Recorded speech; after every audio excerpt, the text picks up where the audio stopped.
تو یہ جو بات ہے نا کہ یہ ایک کوئی ذہنیت ہماری یہاں ہے اور وہی چلتی چلی آ رہی ہے، اور اس کی وجہ سے ہم اردو کو وہ اہمیت نہیں دیتے، اس طرح سیلیبریٹ نہیں کرتے ہیں جیسے انگریزی کو کرتے ہیں. یہ کوئی چھوٹی چیز ہے یا کوئی نیچ چیز ہے، اگر میں نے اس کا استعمال کیا تو میں بھی جو ہوں نا میری اہمیت کم ہو جائے گی.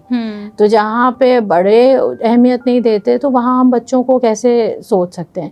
لیکن ابھی میں نے یہاں اردو کانفرنس میں بھی شرکت کی تو میں نے یہی دیکھا کہ اس میں نوجوانوں کی نمائندگی ہے لیکن بہت کم ہے. تو اب یہ جو نئے لوگ ہیں نا، کنٹینٹ کریشن یا بلاگ کی طرف آنے کی بھی میری یہی وجہ تھی کہ جب تک ہم، اور میں نے جو شروعات کی تھی وہ میں نے بچوں کے کانٹینٹ سے ہی کی تھی. قرۃ العین، اگر ہم اردو زبان کا اسپیسیفکلی بات کریں، اردو زبان کا ذکر کریں، تو کیا وجہ ہے؟ آپ کو کیا لگتا ہے کہ ہم یا ہماری آنے والی نسلیں اردو زبان سے کیوں دور ہوتی جا رہی ہیں؟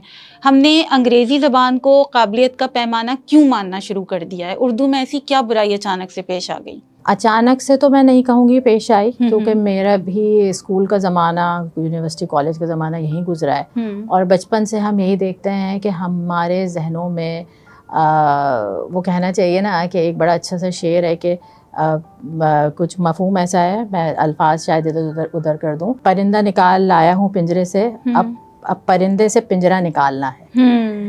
تو یہ جو بات ہے نا کہ یہ ایک کوئی ذہنیت ہماری یہاں ہے اور وہی چلتی چلی آ رہی ہے، اور اس کی وجہ سے ہم اردو کو وہ اہمیت نہیں دیتے، اس طرح سیلیبریٹ نہیں کرتے ہیں جیسے انگریزی کو کرتے ہیں. پیمانہ کیوں بنایا گیا ہے یہ میں بھی سمجھنے سے قاصر ہوں. حالانکہ ہمارے جس زبان میں آپ سوچتے ہیں، جو زبان آپ کا خیال ہوتی ہے نا، اگر آپ اس میں بات نہیں کریں تو آپ کی بات اپنا تاثر کھو دیتی ہے. بالکل ایسے جو جیسے لفظ ہیں، جس طرح سے آپ میں اترتے ہیں.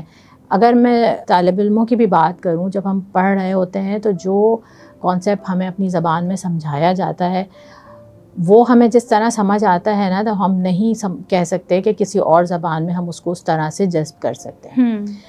اب دوسری بات یہ ہے کہ ایک بچہ آج کے دور میں کیوں نہیں اس زبان کو اہمیت دیتا، وہ اس لیے ہے کہ جب وہ دیکھتا ہے کہ اسکول میں جا رہا ہوں اور وہاں جو ہے یہ پابندی ہے کہ بھائی آپ کو اردو نہیں بولنی، اور آپ اردو بولیں گے تو آپ کو وارننگ دی جائے گی، فائن لگ جاتی ہے بھائی، دوسری دفعہ فائن لگے گا، تیسری دفعہ پیرنٹس آ جائیں گے.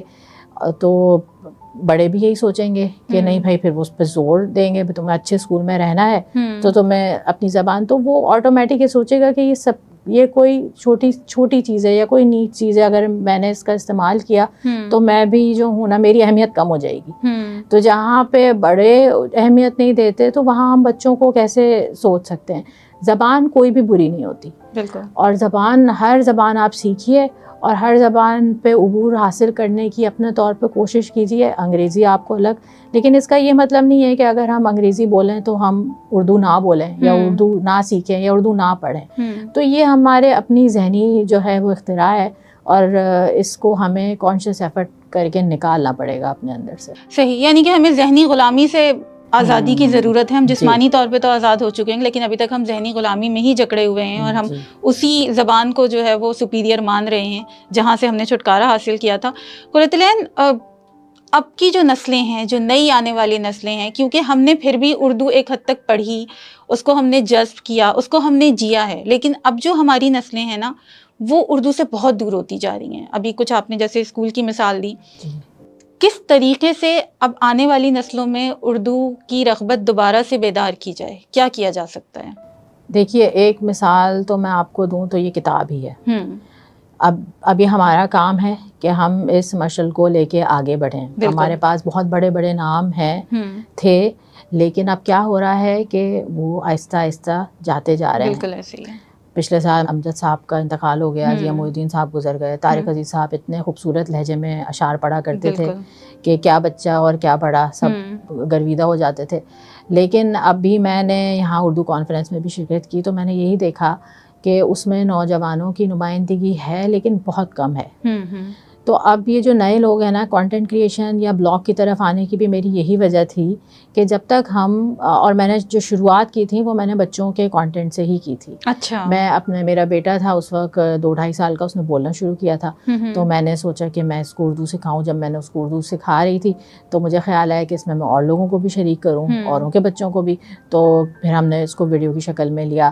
رضا علی عابدی صاحب نے بڑا اچھا گنگناتا قاعدہ لکھا ہے رائمنگ میں، بڑا منفرد ہے وہ. مجھے نہیں پتا کہ وہ اس کو اتنی زیادہ جو ہے وہ ہمیں کیوں نہیں پاپولیرٹی ملی یا نظر کیوں نہیں آتا. لیکن جب میں نے اس کو کانٹینٹ کی شکل میں کیا تو مجھ سے بہت سارے لوگوں نے پوچھا کہ یہ اتنا یونیک. ابھی قاعدوں کی کتاب میں بھی آپ دیکھیں نا تو واو سے وین لکھا ہوا نظر آئے گا. بالکل ایسے ہی ہے. تو یہ بڑا المیہ ہے. تو یہ اسی لیے ہے کہ جب تک ہم اس کو اہمیت نہیں دیں گے، ہم اس پہ کام نہیں کریں گے، تو جب تک ہمارے بچوں تک نہیں پہنچے گی. تو ہمیں وہ ورثہ اپنے بڑوں سے لے کے، ہم برج ہیں، بالکل ہم ایک پل ہیں ان دونوں نسلوں کے درمیان.